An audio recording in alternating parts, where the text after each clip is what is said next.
Okay, thank you for joining me for our third installment of Idea Chats. My name is Greg Dennis and my pronouns are he, him.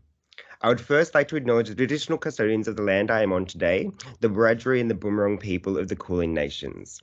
I pay my respects to their elders past and present, and I'd also like to extend that respect to all Aboriginal Torres Strait Islander people watching today.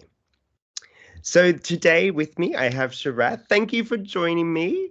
If you would just like to introduce yourself and tell us a little bit about you and maybe what's on for today. Thank you for having me, Greg. I'm Professor Sharath Sriram, based at RMIT University. And in this context, I'm one of the chief investigators of the ARC Center of Excellence for Transformative Meta-Optical Systems. Always a mouthful, that one. Certainly is. So what I'd like to do is just ask a series of questions just to get to know you a bit better, and then we'll go into what our topic is today. So what is your favorite season? I'd say spring. Okay. For the change of life, etc., and the fact that it gets warmer, or just the fact that it gets warmer. Yeah. So I tend to hibernate when the weather is cold. So right. I can step out more, and obviously everything is fresh, a renewal of life in some ways. Yeah. Mine's autumn for some reason. I think it's just because I enjoy the fact that I can put more clothing on. Like, I am not a heat person, and as soon as it gets above 30, I just don't leave my house. It's too much. So tea or coffee? Coffee. Okay. I have to limit myself these days. I can only have like 2 a day, otherwise I become really like buzzy. But I have 2 double shots a day. well, okay. But I don't drink too much coffee. Yeah. Like people who do coffee meetings all day, then I would be switching to tea or water. Okay, good. What was your favorite childhood toy? That's a tricky one. Probably a cricket bat more than a toy. Yeah, fair enough. Growing up in India, that's what we used to do pretty much all weekend with friends. Oh, that's cute. Okay, so how many cities have you lived in? I've lived in 4 cities, so not too many. So 3 of them in India, and from the time I moved to Australia, I've been in Melbourne for the last almost 18 years. Oh, wow. Well, I mean, you did choose the best city in Australia to live in, so that's fine. You're getting into tough territory there, Greg. I know Perth and Sydney are going to, oh, and Canberra. I forget about Canberra sometimes. They're going to get very cranky. So how do you unwind after work? What does that mean? So if you've had No, I was just joking. Oh, no, As academic work never ends. Oh. So. Sorry, I'm just a bit dim today. Fair enough. So yeah, I guess you just don't stop working.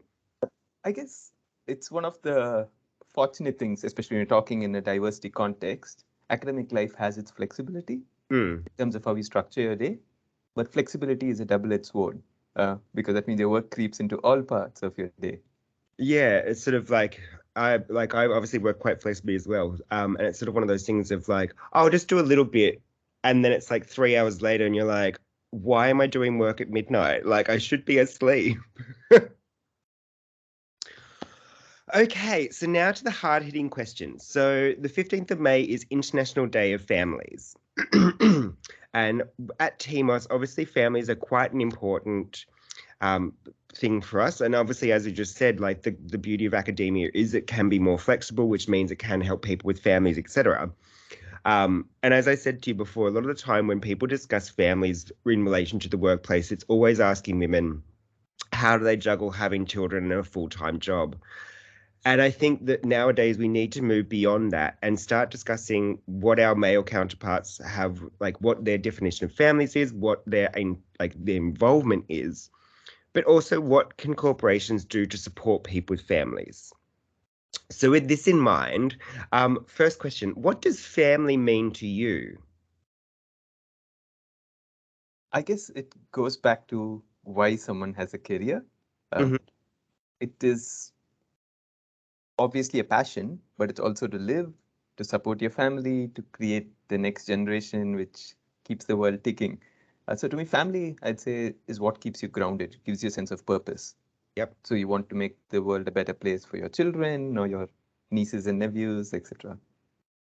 Yeah, I think that's really lovely. Like, also understanding that family isn't just the mother, father, and a child, the whole like that it is your extended family, your nieces, your nephews. And yeah, that's really lovely. So, how important is it that parents are treated and respected equally at work? So, obviously, a lot of the time, women are sort of still conditioned to take time off work or take time away from their career to make sure that they're raising the kids. But how is important that we're actually trying to treat people equally now? I think the starting point would be to normalize the relationship of who a carer is. I think everyone in a partnership with children or even pets are carers. So obviously, we often talk in a heterosexual context, but even in a same-sex partnership, they can have children. And then there we consider them as equal partners often. Yeah. And the same thing should happen in every relationship. So I guess if we normalize conversations of who's doing a school pickup or a drop-off, I guess it just becomes natural. And then you say, today my husband's doing it, tomorrow I'm doing it, Yeah. etc. Yeah, and I think that's the thing, like nowadays you can't assume that gendered sort of stereotypes around parenting exist. Like obviously between you and Madhu, like I'm assuming you share quite a lot of the the parenting roles.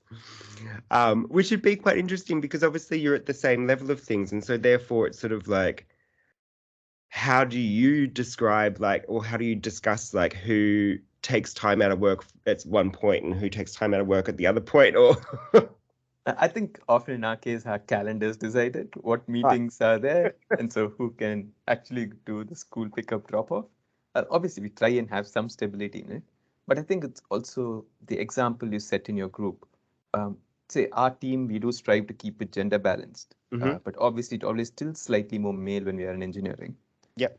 But even in group conversations, we constantly ask people, including the male colleagues, about their family. Are they doing the school pickup and drop off? So we try to actually normalize it in conversations. Obviously, a lot of our team members are young and so have children or are going to have children. So we make parental leave conversations very normal. And obviously, we encourage the male in this relationship to actually take their full parental leave allocation, but sometimes people hesitate to do so. Yeah. So this one's a bit of a left field. So how did you cope with family learning and working during the pandemic? Well, I guess if everyone's adjusting and accepting, even during virtual calls, it all goes well. It was obviously an interesting dynamic, and we live in a small place. So obviously, Madhu was in one room, I was in a corner of a living room, my son was doing remote learning in the middle of the living room. It was fun. Yeah. And sometimes you'd have calls from two ends of the same room and have to be careful to keep muting each other so that you can actually hold a conversation. It was good, but I think that way the pandemic has helped a lot of workplaces talk about family more openly. You learned a lot more about your colleagues, and hopefully that means you have developed a lot more empathy and emotional quotient.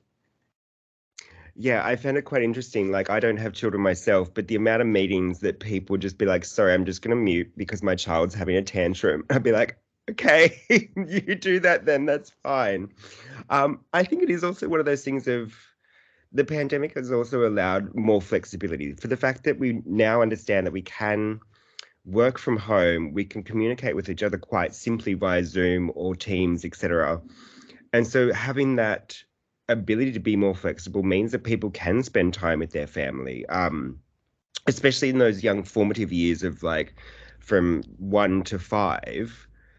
It is quite important to make sure you are able to spend time with your kids. So it's sort of, I think, hopefully we'll see a more flexible and hybrid way of working moving forward. I should though qualify it from an academic context because I think people do say this is offered flexibility, but I still would view it as challenging because the in-person context of attending conferences and networking with people, I think the dynamic of it is significantly different and how people gain from it. So again, women researchers in TMOS need to be supported to actually start doing travel, such that they have carer support and can actually go and build their networks, because especially the early career researchers are in critical phases of their career development. Well, that actually perfectly goes on to the next question of what can people do to make sure people with families are supported at work? I guess the first one is have normal conversations about it. Yes, you may not want to share private details of it, but keep it normal. You have family, you have responsibilities, and empathize with those that have it and try to schedule things in a sensible manner. Sometimes a person who has a school pickup may be willing to do a call at 5 o'clock rather than 1 at 3. Yeah. So just trying to understand that and factoring it in would help a lot. The second one, obviously, in a research context, is travel. So trying to support travel in effective ways, doing only critical travel, but creating carer support, the ability either for a partner or child to go with them or be supported locally when a parent is away. And I think treating it uniformly, and obviously given tight budgets, we'll have to target it initially, but yeah, being very strategic about it. Yeah, well, I'm actually currently working on a carers fund and a family fund. The carers fund is obviously quite specific in terms of if you have a dependent that you like need support with, whereas a family fund, we're looking at how we can support people who have families. And like obviously with our conference in November, trying to figure out ways that we can still be inclusive with families, but obviously not taking the whole financial burden of it. So it's that fine line between being supportive and being like overly compensatory. I don't know whether that's a word. I guess, yeah, people have to understand that budgets are limited in a research context and we have to stretch it as far as we can. But obviously, we can always offer the simple things like just a slightly larger room. Yeah. Even if you can't offer airfares and everything. Yeah, and I think that's the thing, like obviously with workplaces, like yes, we can write policies, we can write procedures, we can write programs, et cetera, et cetera.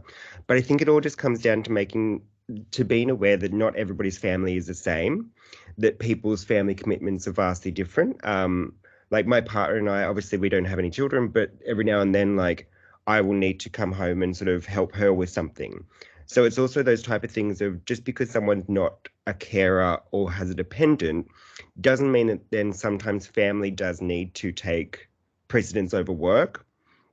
And I think it's just that level of like understanding and flexibility is how people can be supportive at work.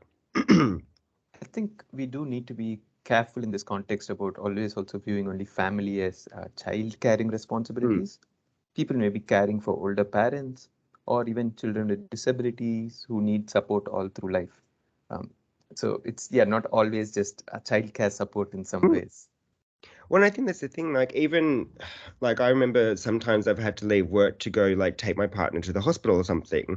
And it's one of those things of like, that's still a family, pardon me, responsibility. But most people sort of don't see it that way, which leads me into my next question of do you feel it's important for people to educate themselves on the different ways that families present?